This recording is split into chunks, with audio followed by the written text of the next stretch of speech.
Hey folks, welcome to the new video. A very sad news came yesterday that the former Prime Minister of Japan, Shinzo Abe, assassinated. So, who did this act and why did he do that? We will try to figure out in this video. But before starting the video, one thing I want to tell you guys that there has no declaration from the authorities of Japan about the reason for this act. But we will try to analyze the what could be the possible reasons for this act. So basically guys, he was assassinated while he was campaigning for his party, that is Liberal Democratic Party. That is his party. He was elected as a Prime Minister of Japan from this party only, and he was campaigning for his party for the currently going on elections for the upper house of the Parliament of Japan. And the Japan Parliament is known as National Diet, and here both the houses, the upper house and the lower house members, are directly elected, unlike India. So in India the upper house members are elected indirectly, guys, as we all know. And he was a very popular leader in the Japan, guys, and this is a very big loss for the country and for the world as well.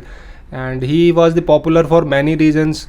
One of the most significant reason is his contribution in the reconstruction of Japan after World War II. As we all know, guys, that Japan had faced nuclear attack in 1945 in the World War II, and their two most important countries, Hiroshima and Nagasaki, got devastated because of this nuclear attack. So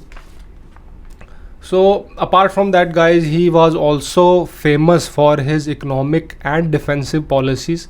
His economic policies has given a new name that is known as Abenomics, and these Abenomics refers to the economic policies that was implemented by the Shinzo Abe government since 2012 to recover Japan from the stagflation in situation. So stagflation situation is an economic situation, guys, in which the high inflation is accompanied by lower growth rate, that is lower production.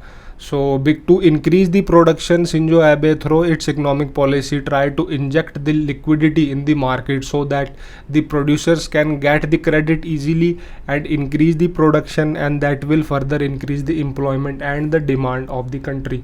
And he introduced these policies by introducing sub-zero to zero level of interest rate to induce the production facilities on production capacity of the country, and he became successful in recovering the country from stagflation situation. So apart from that, guys, he was also famous, and there is another reason that makes Shinzo Abe a very famous leader on the one hand and a infamous leader on the other in Japan. And what is this reason, guys, is the defense related policies. His defense related policies, he increased the government spending on improving the defensive capabilities of the Japan. So you must be wondering that this is a good act. Suppose a leader of a country try to improve the defensive capabilities of the country, so it is a good act. Why would people criticize for this? So for understanding this, we need to look the constitution of the Japan, and the constitution of Japan would have a provision of pacifism in his article 4 of the Japan constitution. And as we all know that pacifism criticizes the war and consider it as an unjusticiable act and prevent the country to become an aggressive state. So people criticize these policies of Abe because they do not want their country to become an aggressive state, and the people and large population of the Japan consider that the defensive policies of Abe will make the country a aggressive state. And the reason of his assassination is lying somewhere here only, guys, because sources are saying that the person who did this act was the member of maritime self-defense forces, So he basically, people are speculating that he was not happy with the defensive policies of Shinzo Abe, that and citing that Shinzo Abe wanted to make Japan an aggressive state, so this person is not in consonance with the policies of the Shinzo Abe, so because of that he did this heinous crime. So it is a kind of speculation, guys. There is no official declaration from the authority of Japan, but people are speculating that this could be the possible reason. Apart from that, guys, as I have mentioned, that Shinzo Abe was a very popular leader, and he was the longest surviving prime minister of Japan. He served Japan as a prime minister 3 times. In 2006 he became the prime minister, but due to some health reason he resigned in 2007, but again he became the prime minister in 2012 and remained the prime minister of Japan till 2020. And the tenure of prime minister of Japan is 4 years. And here he served 2 tenure as a prime minister of Japan. So as I mentioned, that he is very famous in the world for his economic policies, while recovering the country from the situation like stagflation. So apart from the Japan, guys, this is a very big loss for the India as well, because the Japan consider India a very significant and important player in the Indo-Pacific region, and he is the main architect. The Shinzo Abe was the main architect of Quad grouping for the stability and security of the Indo-Pacific region, because and Quad is basically, guys, is a group of 4 countries, that group of 4 countries consisting of India, Japan, Australia and USA.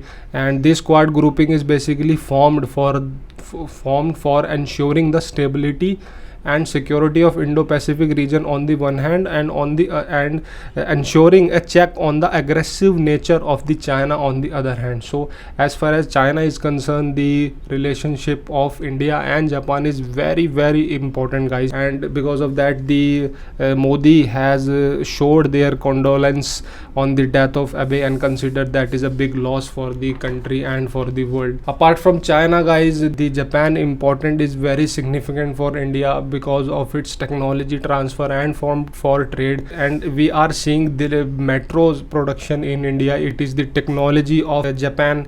And in 2012 the Modi government has declared the introduction of bullet train in India is also because of the technology transfer of Japan. So apart from India, there are multiple reasons that Japan is important for the country. And apart from trade and other related aspects, the India and Japan also share cultural connect is also there between India and Japan.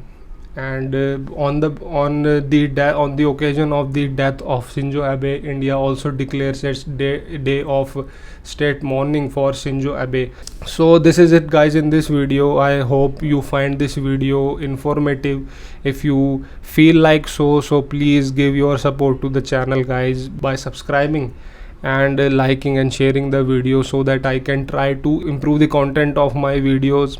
Please do support to the channel, and and also feel free, guys, to comment on the video if you have any suggestion. It will be very helpful for me to improve my content. So far this is it in this video, guys. We will meet on our next video. Till then, goodbye.